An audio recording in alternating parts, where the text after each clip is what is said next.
This is Saint Maximilian Kolbe. This is his early life. He was born as Razmun Kolbe on January the 8th, 1894, in Zdunska Wola, Poland. His father, Julius Kolbe, was German, and his mother, Maria, was Polish. He also had four other brothers, with him being the second oldest. Their names were Francis, Joseph, Valenti, and Andrew. Much of his life was strongly influenced by a vision he had of the Virgin Mary when he was 12 years old. He described the vision as this: "That night, I asked the Mother of God what has to become of me.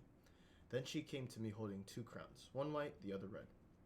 She asked me if I was willing to accept either of these crowns. The white one meant that I should persevere in purity, and the red that I should become a martyr. I said that I would accept them both." Fire life. In 1907, Kolbe and his older brother Francis decided to join the Conventual Franciscans in Lwów, Poland. He made his first vows on September the 5th, 1911, taking the name Maximilian.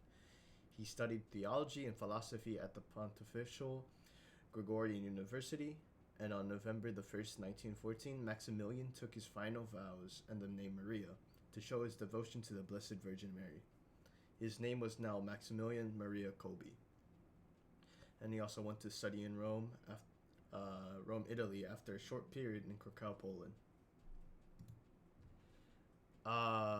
This is priesthood. Kolbe was ordained a priest in 1918. He returned to the newly independent Poland in 1919. He promoted the admiration of the Immaculate Virgin Mary, then founded the monastery of Niepokalanów near Warsaw, a seminary, and even a radio station. From 1922 to 1927, Kolbe spent most of his time supervising the monastery. He was an active priest, and he was particularly keen to work for the conversion of sinners and enemies of the Catholic Church. Kolbe in Auschwitz. He was arrested by the Gestapo on February 17th, 1941 for hiding Jewish people. He was branded as prisoner number 16670. He was singled out by his overseer, which they gave him brutal treatment. Kolbe was reported to accept this mistreatment and blows calmly. Prisoners also report that he remained selfless, often sharing his meager rations with others. The deputy commander of Auschwitz ordered 10 men to be starved to death, with one crying out, "My wife, my children." Kolbe had volunteered to take his place because he had a family. He would lead the men in prayer and sing hymns to Mary, and he didn't ask for anything and did not complain. He survived until the end, where he was to be executed by lethal injection.